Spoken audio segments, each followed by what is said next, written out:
أعوذ بالله من الشيطان الرجيم.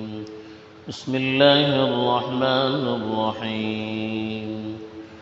إن الله فالق الحب والنوى يخرج الحي من الميت ومخرج الميت من الحي ذلكم الله فأنى تؤفكون. فالق الإصباح وجعل الليل سكنا والشمس والقمر حسبانا ذلك تقدير العزيز العليم. الحمد لله والصلاة والسلام على رسول الله ومن والاه أما بعد.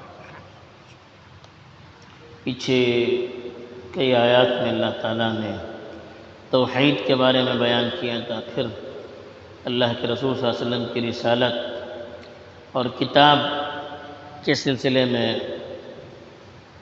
آیتیں نازل کی تھی، اس کی حقانیت کے سلسلے میں.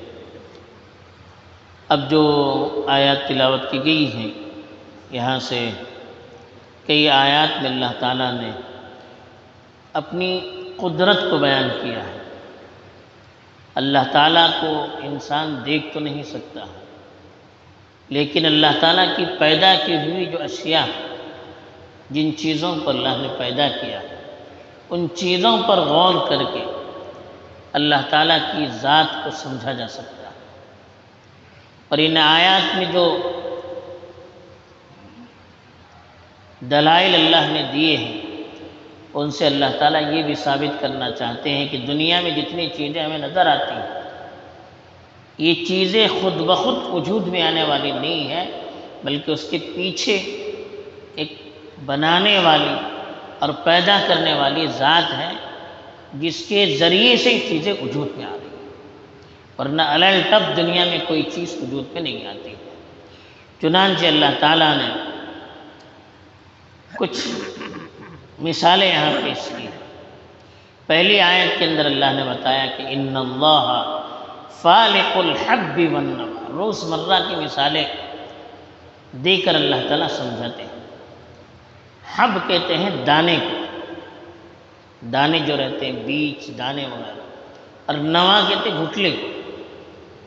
ہم دیکھتے ہیں کہ دانے کو بویا جاتا ہے تو اس سے درخت نکلتے ہیں، اس سے گھاس نکلتی ہے، کونپلیں نکلتی ہیں، اور گھٹلیوں کو بویا جاتا ہے تو اس سے درخت نکلتے ہیں. اب یہ کیا ایسی چیزیں وجود میں آتی ہیں یا اس کے پیچھے کوئی طاقت کار فرما ہوتی ہے؟ اس لیے کہ دانہ بظاہر اس میں کوئی زندگی کے آثار نظر نہیں آتے، ایک مردہ چیز ہوتی، بیج ہوتی ہے، اس کے اندر ظاہر ایسا رکھا جائے تو کچھ بھی نہیں ہوتا. ایسے ہی گھٹلیاں ہوتی ہیں، کھجور کی گٹھلی ہے، آم کی گٹھلی ہے، ناریل ایسے رکھا جائے تو کچھ بھی نہیں. لیکن اسی کو جب ہم بوتے ہیں، زمین کے اندر بوتے ہیں، تو پھر دیکھیے وہ دانہ پڑتا ہے، اس میں سے کونپلیں نکلتی ہیں. وہی گھٹلی پھٹتی ہے، اس سے درخت نکلتا ہے. ناریل کو بوئیے، ناریل کا درخت نکلتا ہے. آم کی گٹھلی کو بوئیے، آم کا درخت نکلتا ہے. کھجور کی گٹھلی کو بوئیے، کھجور کا درخت نکلتا ہے. اب یہ کیسے ہوتا ہے؟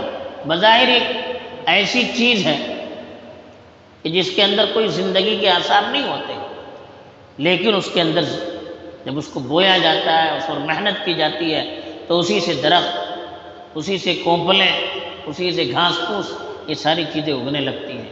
زندگی پیدا ہو جاتی ہے اس کے اندر. پھر اس کے ذریعے سے اور چیزیں وجود میں آتی ہیں، پھل نکلتے ہیں، دانے نکلتے ہیں، غلہ نکلتا ہے. یہ سب کیسے ہوتا ہے؟ تو اللہ نے کہا ان اللہ فالق الحب والنوى. فلق کہتے پھاڑنا. اللہ تعالیٰ دانوں اور گھٹلیوں کو پھاڑنے والا ہے. یعنی جو گھٹلیوں کو ہم بوتے ہیں یا دانوں کو ہم زمین کے اندر بوتے ہیں تو وہ پھٹ جاتا ہے اور اس کے ذریعے سے درخت نکلتا ہے، کونپل نکلتی ہے. تو یہ از خود نہیں ہوتا ہے. اللہ کہتے ہیں کہ اس کو پھاڑنے والے اللہ، اس کے اندر صلاحیت پیدا کرنے والے اللہ، ساری چیزیں اللہ کی طرف سے ہوتی ہیں. تو جو اللہ اتنی قدرت رکھتا ہے کہ دانوں سے کونپلوں کو نکال سکے، گھٹلیوں سے درخت کو نکال سکے، تو اس اللہ سے بڑھ کر عبادت کے لائق کوئی ہو سکتا ہے؟ تو ایک مردہ دانے سے جو کونپلے نکال سکتا ہے تو مردہ انسان کو کیا دوبارہ زندہ نہیں کر سکتا؟ یہ سارے دلائل اللہ تعالیٰ اس کے ذریعے سے ہمیں سمجھا رہے ہیں۔ کہا یخرج الحی من المیت، مردے سے زندوں کو نکالتا ہے، ومخرج المیت من الحی، اور زندے سے مردوں کو نکالتا ہے۔ دیکھیے مردہ دانہ ہوتا ہے، اس سے دیکھیے زندہ کونپلیں نکلتی ہے، گھٹلی ہوتی ہے مردہ، اس سے ایک درخت زندہ نکلتا ہے، پھر اسی درخت سے وہ گھٹلی نکلتی ہے جو مردہ ہوتی ہے، وہی دانہ نکلتا ہے اسی کونپل سے جو مردہ ہوتا ہے۔ ایسے ہی دیکھیے انڈا بظاہر مردہ ہوتا ہے، ایسے رکھا جائے تو کچھ بھی نہیں، انسان کھاتا ہے، لیکن اس کو جب اس پر مرغیوں کو بٹھایا جاتا ہے تو اسی سے چوزے نکلتے ہیں۔ نطفہ ہے بظاہر ایک قطرہ پھینک دیا جائے تو کچھ بھی نہیں، اسی سے انسان بنتا ہے۔ تو ایک مردے سے زندہ پیدا ہوتا ہے، اور اسی زندے جانور سے، اسی زندے مرغے سے دیکھیے ایک مردہ انڈا نکلتا ہے، اسی انسان سے ایک نطفہ نکلتا ہے۔ تو یہ زندوں سے مردوں کو نکالنا، مردوں سے زندوں کو نکالنا، یہ اللہ کی قدرت ہے، انسان چاہے تو کچھ نہیں کر سکتا۔ تو یخرج الحی من المیت ومخرج المیت من الحی، وہ مردوں سے زندوں کو نکالتا ہے اور زندوں سے مردوں کو نکالتا ہے۔ جب وہ اللہ تعالیٰ اتنی قدرت رکھتا ہے تو پھر اس اللہ کی عبادت کو چھوڑ کر اب دوسروں کے سامنے کیوں گرے جا رہے ہیں؟ اس کے دربار کو چھوڑ کر ادھر ادھر کیوں مارے پھرتے ہو؟ اسی سے مانگنا چاہیے جو اتنی قدرت رکھتا ہے، تو اس کو چھوڑ کر ہم دوسروں کے در پر جا کے کیوں مانگتے ہیں؟ فَأَنَّا ذَلِكُمُ اللَّهُ، یہی تو اللہ ہے جو عبادت کے لائق ہے، جس سے مانگا جا سکتا ہے، جس کے سامنے رویا جا سکتا ہے۔ فَأَنَّا تُؤْفَكُونَ، پھر کہاں مارے پھر رہے ہو؟ اس اللہ کے در کو چھوڑ کر کیوں دوسروں کے در پر جاتے ہو؟ اس اللہ کو چھوڑ کر کیوں دوسروں کی عبادت کرتے ہو؟ طاقت، قدرت، صلاحیت اور حق تو اسی کا ہے۔ پھر دوسری جو مثال دی، کہا فالق الاصباح، رات کی تاریکی سے دیکھیے صبح کی پو پڑتی ہے، جہاں تاریکی ہوتی ہے وہاں سے صبح نمودار ہوتی ہے۔ ہم سمجھتے ہیں کہ ایسے ہی ہوتا ہے، اللہ کے دن نہیں، اس تاریکی سے صبح کی روشنی جو لاتا ہے وہ بھی اللہ ہے، تاریکی کو پھاڑتا ہے اور وہاں سے روشنی نکلتی ہے، تو یہ پھاڑنے والا بھی اللہ ہے۔ نہ روشنی کے اندر اتنی طاقت ہے کہ وہ تاریکی کو چیر کر نکل سکے، نہ تاریکی کے اندر اتنی طاقت ہے کہ وہ آنے والی روشنی کو روک سکے۔ یہ دونوں اللہ کے تابع ہیں، روشنی بھی اللہ کے تابع ہے، تاریکی بھی اللہ کے تابع ہے۔ تو کہاں فالق الاصباح، صبح کی روشنی کو پھاڑنے والا ہے، یعنی تاریکی سے صبح کی روشنی کو لانے والا ہے۔ وجعل اللیل سکنا، اور رات کو اس نے سکون کا ذریعہ بنایا۔ دیکھیے رات میں ہر چیز آرام کرتی ہے تو سکون کا ماحول ہوتا ہے، آدمی کو سوئے تو نیند لگتی ہے، عبادت کرے تو دل لگتا ہے، تو رات آرام کرنے کے لیے ہوتی ہے۔ جانور بھی دیکھیے رات میں آرام کرتے ہیں، چرند پرند کو دیکھیے رات میں آرام کرتے ہیں، کیڑے مکوڑے کو دیکھیے رات میں آرام کرتے ہیں۔ تو انسان کے لیے بھی رات آرام کے لیے، رات گھومنے گھامنے کے لیے نہیں ہے، رات باتیں کرنے کے لیے نہیں ہے، رات کھیلنے کودنے اور تماشے کے لیے نہیں ہے، یہ تو فطرت کے خلاف ہو رہا ہے۔ تو رات کو سکون کا ذریعہ بنائے، تو رات کو جب ہمیں سکون نہیں ملے گا تو دن بھر میں سکون نہیں مل سکتا۔ اگر کچھ مخلوق دن میں سوتی کچھ رات میں سوتی تو پھر رات کے اندر انسان کو مکمل سکون نہیں ملتا۔ تو اس لیے کہا وجعل اللیل سکنا، رات کو سکون کا ذریعہ اس نے بنایا، اس نے ساری مخلوقات کے دل میں یہ خیال ڈال دیا کہ رات کو آرام کرنا ہے، تو اس سے رات کو سکون ملتا ہے۔ والشمس والقمر حسبانا، اور سورج اور چاند کو حساب کا ذریعہ بنایا۔ دیکھیے سورج اپنے وقت پر آتا ہے، چاند اپنے وقت پر آتا ہے، چاند کی گردش سے مہینوں کا حساب لگاتے ہیں، سورج کی گردش سے سال کا حساب لگاتے ہیں، گھنٹوں کا حساب لگاتے ہیں، سورج کی اونچ نیچ اتار چڑھاؤ کو دیکھ کر نماز کا وقت معلوم کیا جاتا ہے۔